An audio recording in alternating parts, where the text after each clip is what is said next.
What is up, everyone, and welcome to the Real Ones Canes podcast. He is Cam Underwood. He's managing editor of StateofTheU. You can follow Cam on the intercyberwebs at Underwood Sports. I'm Brian the Beast London. You can follow me at Miami Radio Beast. Cam, it is a big game coming up. Tallahassee at Doak Campbell Stadium. I will be there. I will make that drive. And it should be just an unbelievable game at night under the lights at a newly renovated Doak. So we'll see how that looks.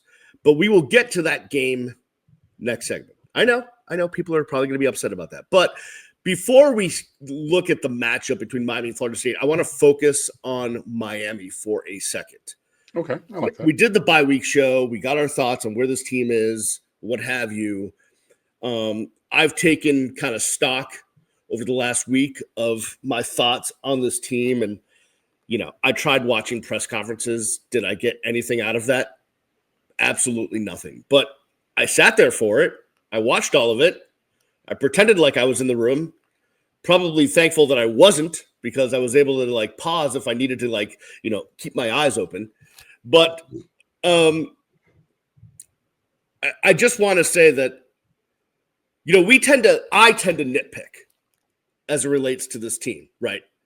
But sometimes I need to take a step back with a 35,000-foot view and think to myself, you know what? This team's really good. It's a really good football team that we're covering here in the University of Miami. And sometimes you just have to take stock of that they're really good. They're deep at multiple positions. This is probably the deepest team we've seen under Mario, for sure. Oh, by far. And sometimes it's okay to be positive about your own team. I know it's hard for me, but it's okay. Yeah, I mean, it is okay. And I nitpick also, but we nitpick differently. And that's the beauty of life. The nits that you pick and the nits that I pick are not necessarily always the same nits. But yeah, I think that we need to just take a second and be like, this is a really good team. This is, again, like I tried to impress upon you last week. And thank you guys for dealing with my internet issues. There was a major thing in my neighborhood that had to come get fixed by my service provider. So anyways, but yeah, this is what we've been building for. This is what we've been building to. This is why, getting here, it doesn't change, but it contextualizes the Georgia Tech loss 2 years ago when we tried to get Donald Chaney 100 yards and he didn't fumble, but they called it a fumble, and yada yada yada, right? Oh, that by the way, he's in the transfer portal again. If you'd like another stab for the fourth time, yeah. No, I'm good, thank you. Okay. But it's just you have to just accept and enjoy the things that we've done. Notre Dame, rival team, historical rival. Pretty much everybody said, okay, that's a loss. Including me. And I was the one who said, we can beat anybody. We can. We can play with anybody in America. We beat Notre Dame, last year's national runner-up. They ended up losing to Texas A&M also. P.S., by the way, the two teams with the highest PFF grades in run defense in America through 4 weeks. You want to guess those teams, Brian? The highest grades for run defense. As in the best teams against the run in America. Yeah. It's not Miami, because Miami and Texas A&M both. And that's why Notre Dame started 0-2. Thanks. Exactly.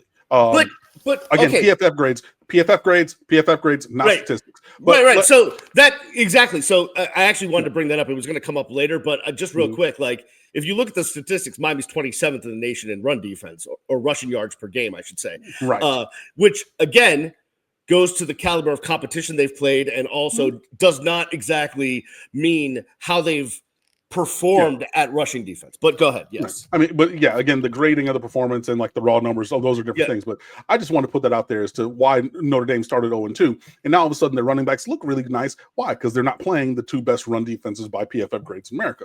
But overall, my point to support what you led the show with is, yes, we've beaten teams that we should have. Everybody in America was talking about USF, darlings of the country, and they just went into the swamp and won a game 18-16 or whatever it was, but they beat Florida, and they're going to come in there and they're going to lose by 6 touchdowns. And then, it's Florida, and they got DJ Lagway, and they're going to do it. And we blew them out. And I mean, it should have been worse than it was, but whatever. But we still blew their doors off. And through 4 weeks, 2 rival teams and everybody's upstart from Tampa, which is not in South Florida, by the way, who have an inside potential track towards the college football playoff. Beating those teams is a very great accomplishment. And we need to lean into that while picking nits about explosive plays on offense or traditional loss or whatever it is. But yeah, this is a really good team. This is a really, really good roster. We should enjoy and delight in that while also taking stock and saying, okay, where can we improve so that we can continue to have the performance without the areas of deficiency that might have little, glimpses.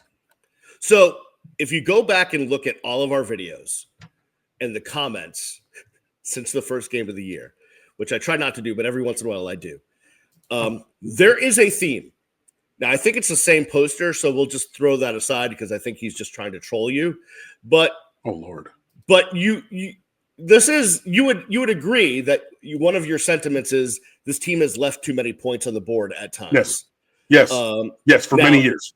Right. Yeah. So yes. Now the poster has gone with Cam wants us to score 60 every game, which I would not categorize your sentiments as that, but I think we can all agree that you do believe that they've left too many points on the board.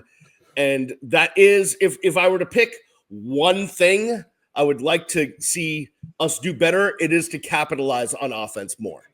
I very much agree. Look, we play at a very slow pace, a very slow tempo, because we're going to take our time, we're going to line up, and then we're going to bash you in the face, and then, okay, we're going to get our breath, get set, and do it again. But, yeah, I mean, in a perfect world, yeah, I want it to be NCAA football, the video game on freshmen scoring 95 points a game. Sure, right. I want it to be that. But I'm not even asking for a lot. I'm just asking for the points, more of the points that are there to be had to get them, right? If you look back at last year's Florida game, we scored 41. That should have been 60 plus, legitimately.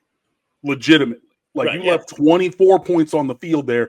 It was before I hosted this with you. On my other show that I do on Wednesdays nights, I literally went down and I counted the drives. And I was like, this is this and this and that. Like, I counted the points out. Like, and even if you only get half of those, that's still 55. You know what I mean? So right. I'm not asking for all of them. But the 2 things that I do believe. Number 1, you don't win games with field goals. And what that really means is you cannot kick a field goal every time that you're down in the red zone. You need 7s more than 3s. Did we win the Notre Dame game by getting a field goal? Yes. But you all know, well, I hope after the explanation, you understand the sentiment of it. You cannot get a field goal every single time. Otherwise, you lose at home to USF if you're Florida because they didn't get in the end zone but once and they scored 4 times. Right? So 1, you don't win games with field goals. That's a foundational belief for me. 2, I also I'm very staunch on you need to finish the drives, period. Like in total. And I think if you do those things, then you're going to see fewer points go by the wayside being left on the field. And if we're looking at reasons why, or okay, Cam, so whatever the poster's name is, I'm going to have to go look at these comments because I love that kind of stuff. I love that engagement. But if you're thinking, okay, well, how are we going to do that then? If you're talking to me about this offense being efficient, if you're talking about the success running, if you're going to talk about all the other things, the thing that I brought up last week and I've also mentioned today, more explosive and nuclear plays on offense. Because if you don't have to grind out 16 play drives and you have a 3 or 4 or a 1 play drive. You remember at Georgia Tech last year when we ran that switch up the seam on the early and then Cam Moore threw that ball and Elijah Arroyo looked back and that ball caught him and he said, oh God, and he's gone. Yeah. Remember the Cal game when we went down late at the end? What was the first play coming off of the sideline? Xavier Restrepo on an over route for 66 yards and all of a sudden we're into the red zone. We need more of those. And if you have more of those type of plays integrated into the offense, then I think you'll be able to realize more of the potential points left on the field. So those 2 things I believe. We need more explosive plays because off passing, running, whatever iteration, Hell, I'll even take him on special teams. But we need more explosives, and that will help us to not have to walk down the field, because the more plays that you have, the more potential you have for a negative play and then not to be able to finish the drive. And also, yet again, you don't win games with field goals. And I've given you the definition and understanding for that. So don't come at me if we kick a field goal and win the game like we did in Notre Dame. You understand what that means. And I'm not the only person who said that. And there's even memes of that where they put the thing from The Simpsons when they're doing the samba in the living room. You don't win games with field goals. You don't win because you don't win games with field goals. You got to get sevens, man. And I've given you the blueprint of how I think we can do that. Now it's incumbent upon the team to do that and add that to already great performance. Now, let me ask you this question. This is kind of, I don't know that we'll either one of us will have the answer, which is why? Why are we leaving points on the board? How is that happening? Do you see a common thread, or is it just no rhyme, no reason as to why that's happening? Honestly, it's what I ended with. I think when you're banking on ruthless efficiency, right?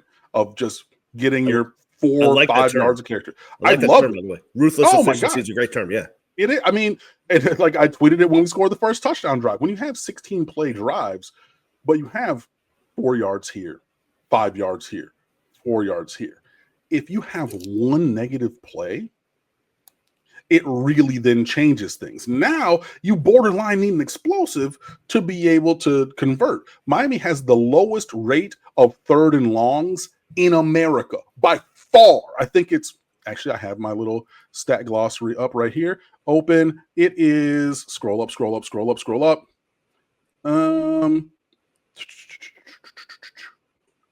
Of the 3rd downs that we have faced, 6.5% of them have been 3rd and 11 or longer, which is the lowest rate of anybody in the country. So that's like 1 out of every 12-ish.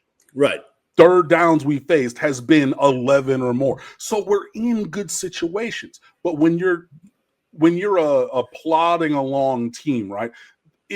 In a baseball term, Miami's offense is single after single after single after single. You can score runs like that, but even the single with the bases loaded is a line drive through left field, and it's too hard hit for even 2 runners to score. So you just go station to station to station to station. Can I get a grand slam every once in a while?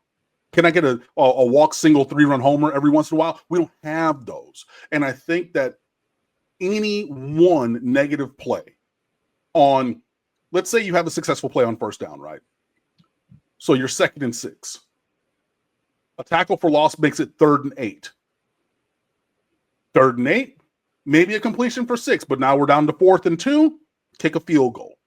Things like, now that's 4 points left on the board. Or even if you have to punt because we don't convert or whatever, those are more points left on the board. So I think that the pedestrian nature of the way that Miami is moving the ball this year is really the foundational reason for why I think points are being left on the board. And then this is also why any issue becomes magnified when you need to be ruthlessly efficient on every single play. So when you have those false starts, when you have those snap infractions, when you have those things, all of those things, which we've seen a lot more in the last 3 weeks than we had, really not. Well, there was one in the opener too, but you've seen these things pop up. When you're slicing and dicing like we were last year with Cam Ward, it didn't matter. 5 yards, yeah, whatever. But here, when 5 yards changes 2nd and 6 to 2nd and 11, and now I need those 6 yards to be a successful play, and it's not a successful play. Now I got 3rd and 8. It just changes everything. So yeah, that I think the lack of explosive plays of chunks of, I think that's really getting to the foundation of why points are being left on the field. And I think just Mario Cristobal's general conservatism in mentality, because that informs how you call the plays leading up to the end of the drive. So you know what? We'll run it on 3rd and 7 and kick a field goal because I would rather leave with something, shout out to Denzel Washington, as opposed to trying to throw it, which Cam Ward was running it on 3rd and 8. I'm going to sit back here and I'm going to find something to dot you up. I just think it's a little different. So I think that's part of the foundation. And I would love those who know even more football than you or I to chime in and see, let me know if that's right, and or if there's something else that they think could be foundational to the issue of leaving points on the field that I didn't see or don't know. It has me like, so I was thinking about like, well, Florida State's defense is really good. They've got great athletes up there in Tallahassee. And we'll talk about this more next segment. So I was thinking to myself, well, what's the mindset going into this game offensively? Are we going to be as conservative? What have you? Probably. And then I was thinking to myself, well, you know what? We've been playing Florida State forever. It's been two great teams with two amazing sets of athletes on both sides and so many times. And yet there's been ways to hit the big play regardless of where their defense was ranked, where our offense was ranked, all of that stuff. It's been available. Right, we've seen huge plays in this matchup, in this rivalry. There's no reason why you can't think that you can go into Doak Campbell and hit a big play if you need to hit a big play. I just hope that it gets called. I mean, well, that's a good point. I think that there have been some plays called, but also they've been missed. That's valid. To tight ends. There was one play against Florida where we ran. It's the left side of the field concept from one of my favorite plays on the CFB video game. It's called Deep Attack, where the number one receiver closest to the sideline. So they run switch. Right. The outside receiver runs a curl and stops, and the inside basically runs a slot wheel up the sideline. Keelan Marion was open by 25 yards on that play. Yeah, we just didn't see it. But Carson Beck got flushed. He ran to his right, or he was reading the field to the right. Somebody eventually gets through because you can't pass block for 7 seconds. And so now I'm running this way and I'm looking this way, except on the backside, he's wide open. So, I mean, I think there have been some things there, but it's just in the moments of trying to take the vertical shots or really hit those plays, it's not really it's been your favorite band that's just not together. You're rehearsing in the garage. You're on the kit, and it's just not in the pocket. And the guitar players, it's just one of those things where it just didn't really get there. Yeah, I've been there. Defense, I could nitpick. There's been a couple plays here and there. Pick nits, do it. No, well, I was just gonna say but overall, no real notes. I'm pretty good with how the defense is played. Yeah, there's been a couple of times when guys have gotten open, but I think as much as we malign the term bend don't break, this defense really does do that, and they learn from their mistakes. They seem to we just gave up a score. How do we come back next drive and fix that, and also do better, and also don't let that happen again? And they seem to do that under Corey Heatherman's tutelage, which is, they got us. Let's fix it. Let's get back out there and shut them down. And that's what they've done. Yeah, defense has been playing really, really well. The defensive line has just been stupid. Yes, so good. I mean, led by Ruben Bain, the destroyer of worlds, if you don't know that. Yes. Yeah. He and Akeem Mesidor and just everybody up front just really dominating. I mean, both Notre Dame and Florida were billed as having elite offensive lines, and we took their lunch. I mean, they couldn't block us. You know what I mean? It was just really, really a dominant performance. And I think everything starts up front. And this is one of the things that we said last year. If the defensive line was healthier and more productive, I think that would have helped the secondary last year. And you're seeing that. I think the secondary is playing well. I think that there's still room for growth. I think the linebackers are playing much better than last year. So that front seven is really doing the work. So yeah, I'm excited for that. What they have done and what they can do. I know that the Gus Malzahn offense does present issues because there's going to be a lot of eye candy and a lot of movement, and you have to have eye discipline and assignment discipline and things like that. But yeah, the defense has been the turnaround of the defense. Has been one of really the thing that has propelled Miami into the current state at ranked number 3 going into Tallahassee. All right, let's take a break. On the other side, let's dig more into Miami and Florida State. We will look at what Florida State brings to the table. We will look at that eye discipline that Miami will need on defense because they have a quarterback that will, at no notice, take off and make sure that if there is a hole to be run through, he will run through it. And they've got great athletes and great players up there in Tallahassee. We'll do that on the other side. You're listening and watching The Real Ones Canes podcast. Welcome back to The Real Ones Canes podcast. He's Cam Underwood. managing editor, State of the U. Follow Cam on all the inter-cyber web social media stuff at Underwood Sports. I'm the Beast, Brian London. Follow me at Miami Radio Beast. Cam, StateofTheU.com. We just got it earlier today. Pictures of the uniform Miami will wear to honor those who have served and are serving against Stanford. It is a camo jersey. I will keep my opinion to myself, but it's up there on StateofTheU.com, and you can see it right there if you're watching on YouTube. There's the jersey. That's the top article on StateofTheU.com. What else do we have on the great website you manage? Yeah, man. So there is that with the honor and support uniforms is what they're calling them. If you're thinking, hey, we've seen something like that, but it was actually a decade ago now. In 2015, we did the most recent military appreciation uniforms. They were like mostly black, and they had the desert. I forget the term, but like the desert camo shoes, the like kind of sand colored cleats and things like that. The feed is always up there. There's awesome Hurricanes and Seminoles graphic. I found a guy, Mikkel_GFX on Instagram. He's a Hurricanes fan, so he designed that. That's great.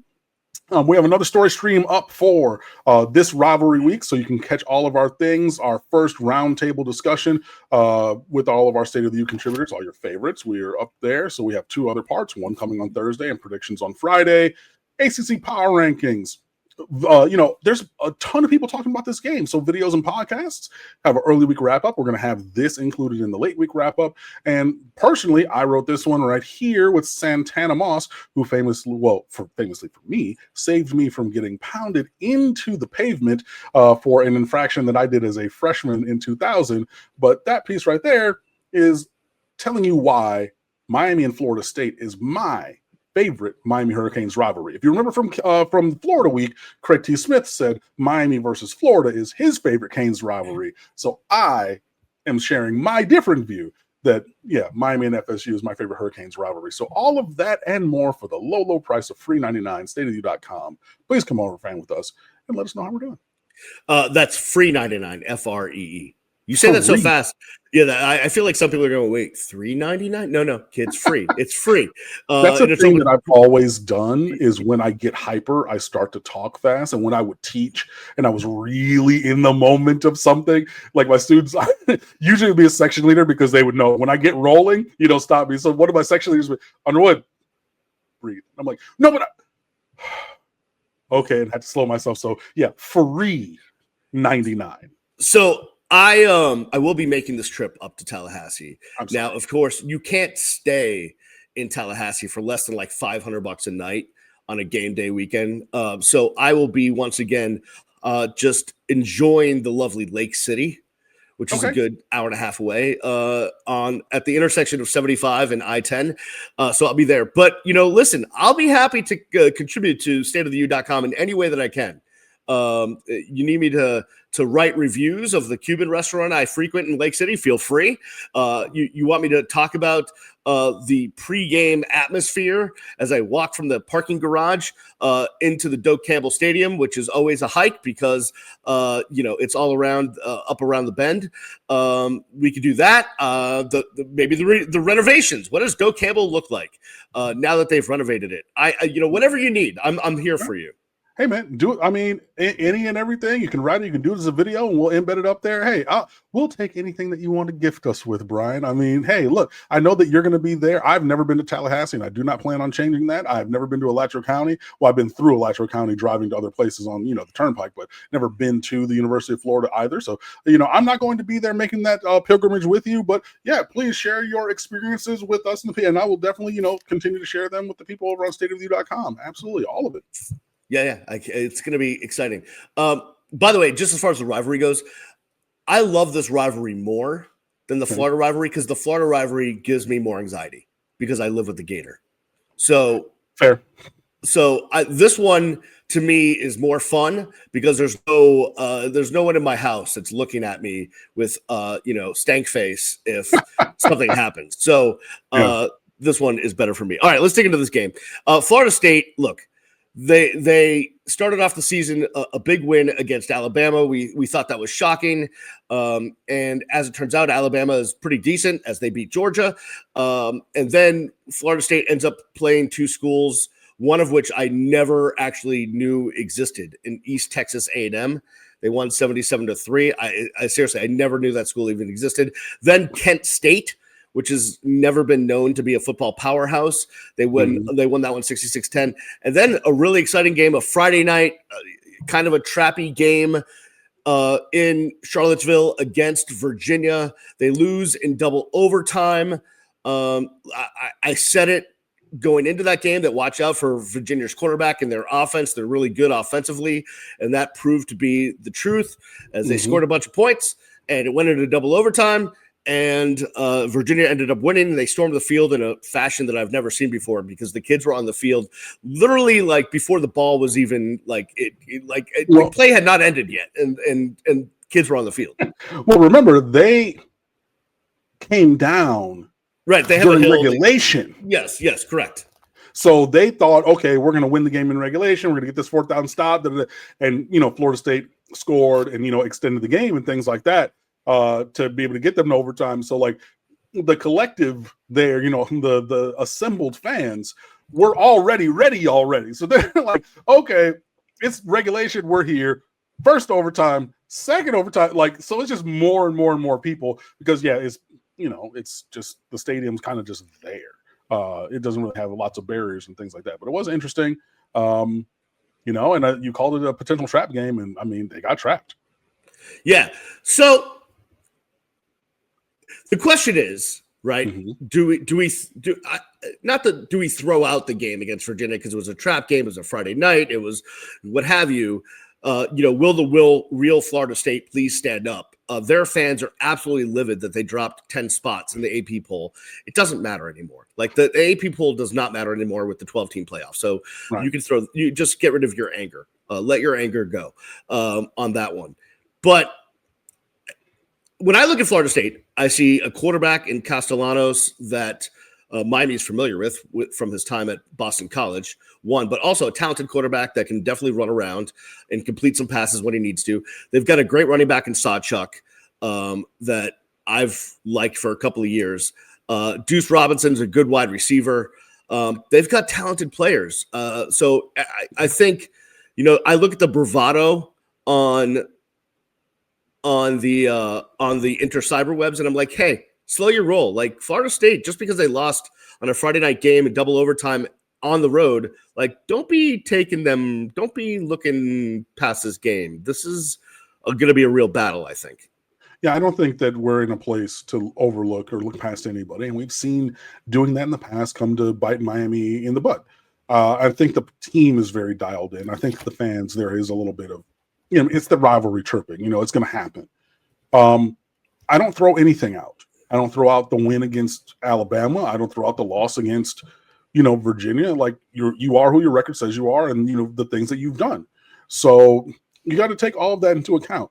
I'm firmly of the mind, however, that Miami is a better team and should go and win this game. I said it before the season. I said it, all the way along, and I continue to maintain that viewpoint. Very interested in how Corey Heatherman's defense addresses the Gus Malzahn offense. Florida State offensively, it's like a hyped up version of like a service academy. They do a lot of motion. They do a lot of run stuff. Like it's what Gus Malzahn's always done. And to Corey Heatherman's credit, when he spoke before playing USF about facing what's their quarterback? Byron Brown, a running quarterback. And he's like, hey, I've done this in multiple places. Back when I was at James Madison, back when I was at Rutgers, back when I was at Minnesota, I feel very confident in how to scheme against a running quarterback. And did. And we executed that. I don't know that he's seen this offense specifically. Maybe, wrinkles of. But I don't know that there's a history of success against this kind of offense like he had against a mobile quarterback.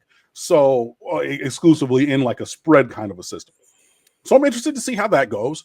I definitely need to see good run fits because like they try to give you all this motion to get seams in the A and B gaps, and all of a sudden these athletic dudes are getting vertical. The one name that you haven't mentioned that I want to mention is the one player on their offense who legitimately could score on every play, and I think he's the biggest single obstacle that we have to deal with. And his name is Mekhi Dancy. He's a freshman. Yep. This kid is an All-American, multiple-time state champion track runner. I believe he has potential to represent the United States of America in the 400 meters. You're right. He runs the 400. Yeah, he's unbelievable. But this kid, if he catches a crease, if he gets if he's even, he's leaving. You know what I mean? Even with really athletic dudes chasing him with angles, gone. And so he's the guy that Florida State puts in jet and orbit motion a lot because you have wherever 19 is, we got to know, because he's the guy from anywhere on the field on any time he has the ball, he can go score. I know Deuce Robinson is 9'3", just like Johnny Wilson was. I know that they have. I know, and I'm not going to discount any of them. But to me, even though he's a true freshman and still growing into his skills on the field, number 19, Mekhi Dancy, that's the player, the singular player on offense that really has my attention. So Corey Heatherman said he's faced a Gus Malzahn type offense once. Okay. So he's he's seen it a little bit, but that's about it. Listen, okay. I feel like I trust him and I trust our defense to make the proper adjustments. But Gus Malzahn, I remember him as a high school coach in Arkansas, and them talking about him, and he had Mitch Mustaine, and it was the all everything situation. And then he made the leap. I remember when he made the leap to college, everyone's like, wait, he's going to bring this wacky offense to college? And then, oh yeah, okay. So the spread tempo situation and add the RPO and all of that, that's gonna, that's gonna work. Now we can discuss his failures as a head coach, but no one on this planet can doubt his acumen for offensive play calling and offensive scheming. You can't take it away from him. And at the college level, the reason that he's still employed anywhere is the fact that he has consistently beaten Alabama. Correct. Including this year in the opener. If you look back, that's his claim to fame across multiple jobs. You want to beat Alabama more than once every 7 years?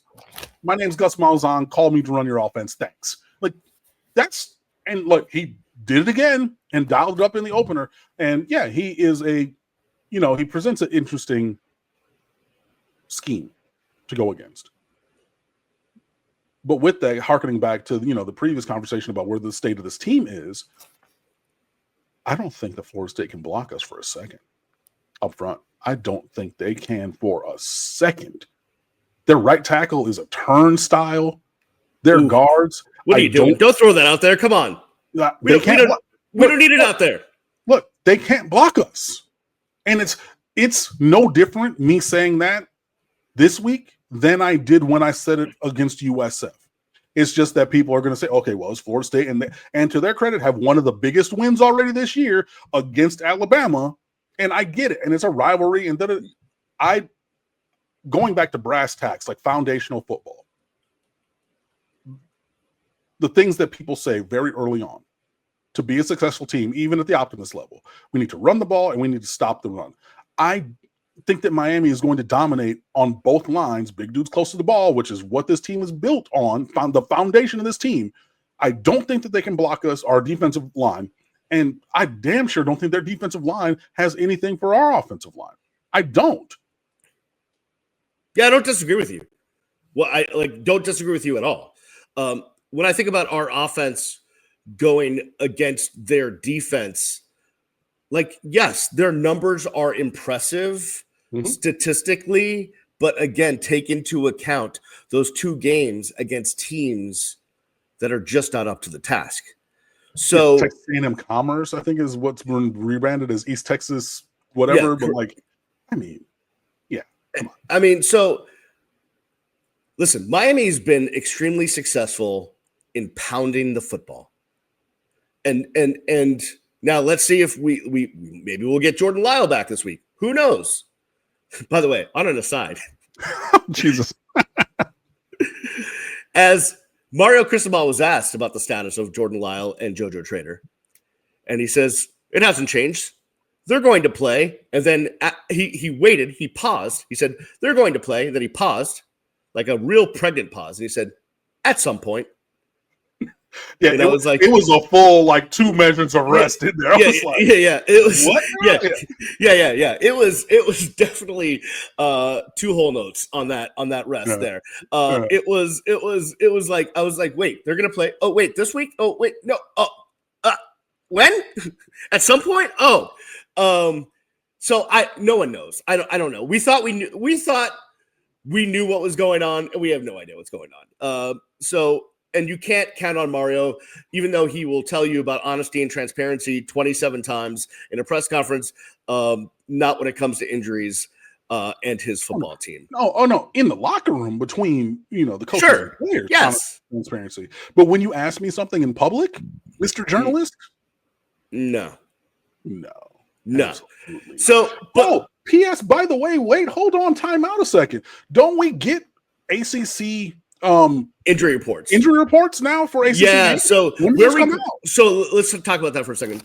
So we're recording this Wednesday afternoon. The first injury report will come out Thursday, and it's basically like it's going to say they don't have to give you details. They just have to say questionable, probable, doubtful, or what have you, game, whatever.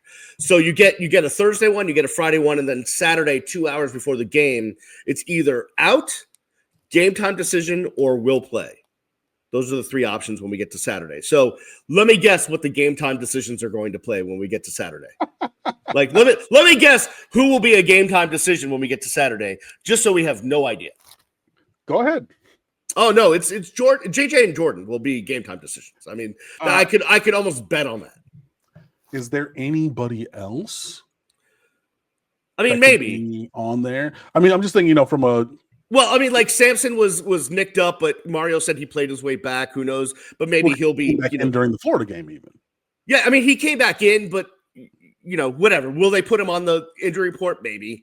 Like coaches start using you pull Belichick's and start putting people on there just to mess with other people. Like you get the sniffles, you're on the injury report just to mess with. I mean, it becomes a head game.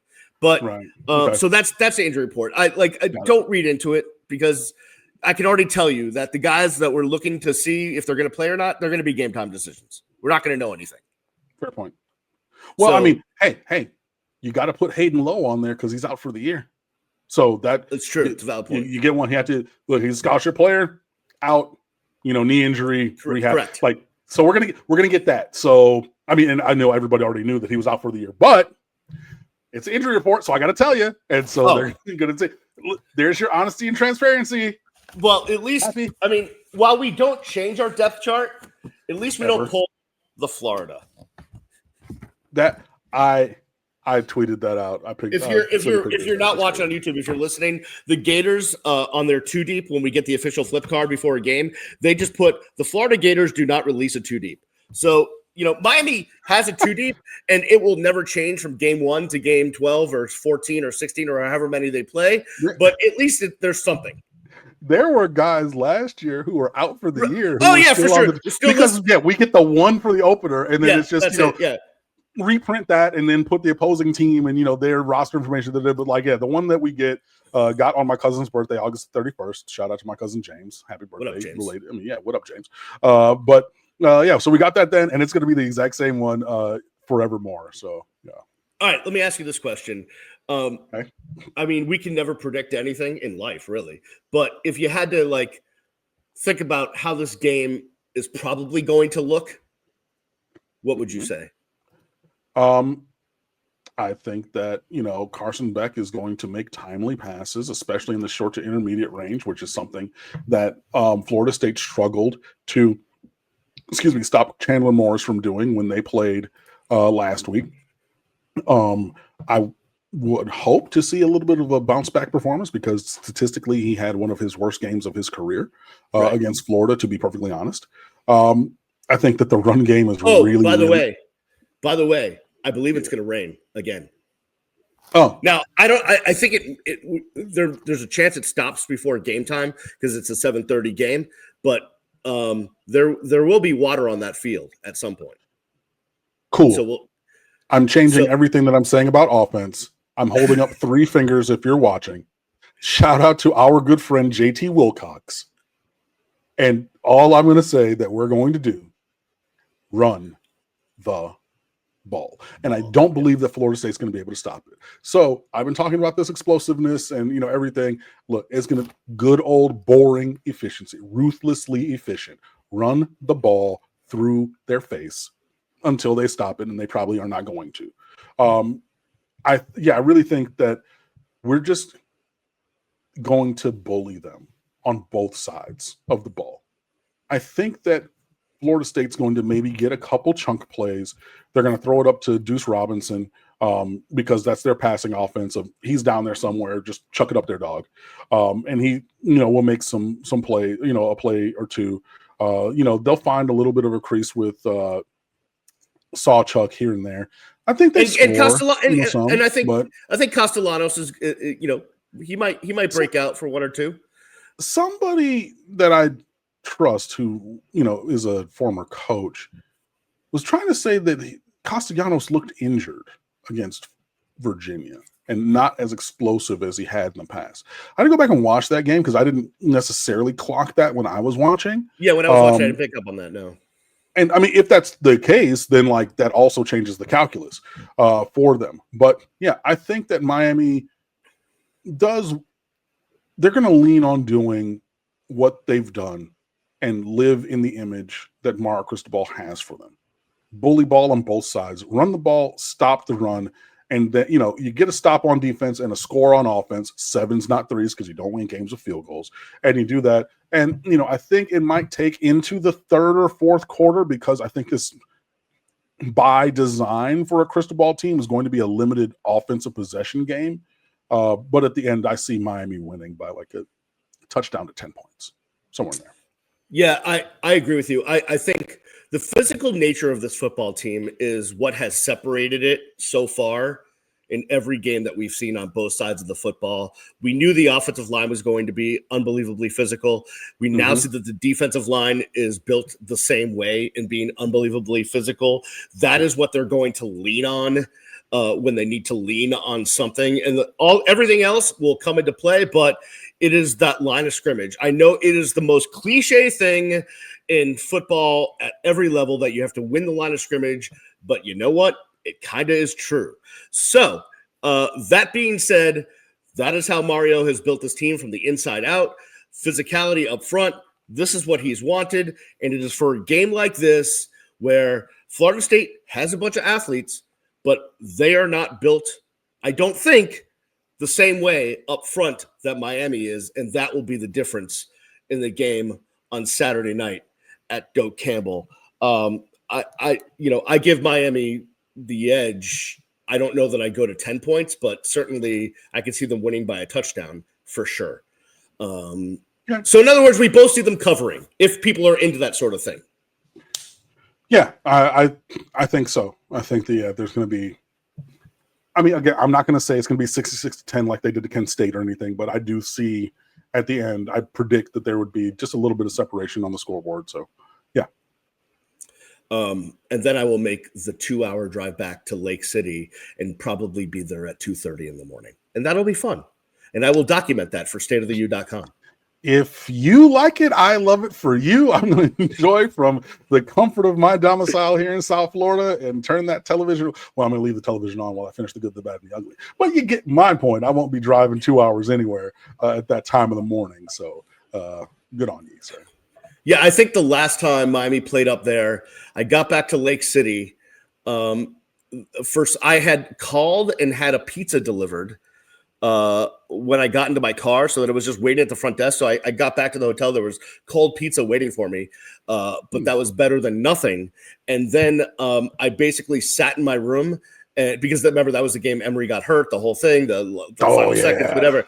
I just sat in my room until like 5 a.m. just contemplating life at that point. And also drinking antacid because cold pizza at 2 a.m. is a bad idea. So I have to ask, what's on the pizza?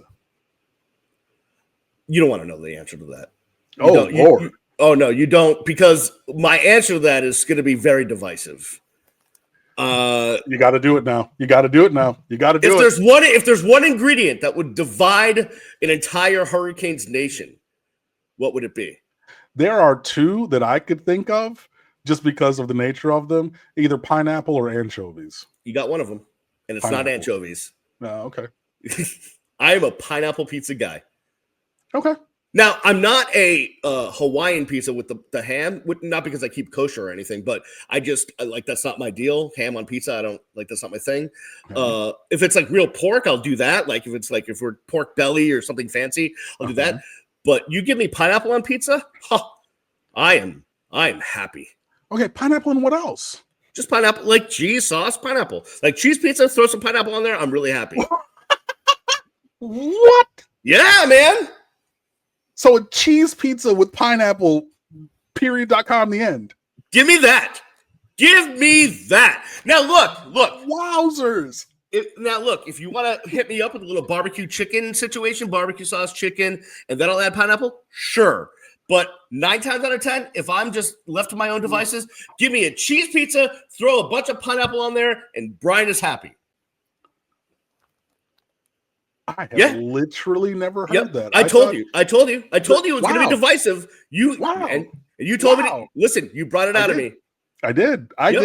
Look, hey, you brought the pizza up, and I mean, you opened the door, and I walked right through it, and I feel like Donald Glover in that Community gif where he comes back to the pizza and just like, wait, the one time it's fire, like I feel like I'm in that situation, but you know what? I also feel closer to you, and I've learned something about you today, Brian. No, I appreciate that. All right, we're gonna get out of here. Cam and I will record something Sunday of me having no sleep and him probably well rested because he'll be in his own bed and not in a hotel in Lake City. So we will hit you up on Sunday. Hopefully it is a nice, safe, awesome trip up to Tallahassee. And let's hope for a Canes victory. We stay undefeated and keep this thing rolling. Cam, it's been a pleasure, my friend. The pleasure is mine. Thank you, everybody. Be sure that you like and subscribe. Join us over at StateofTheU.com also. And like Brian said, I'll be snug like a bug in a rug, and we will check back in with you on Sunday sometime. Will do. All right. We'll see you next time right here on the Real Ones Canes podcast. Peace.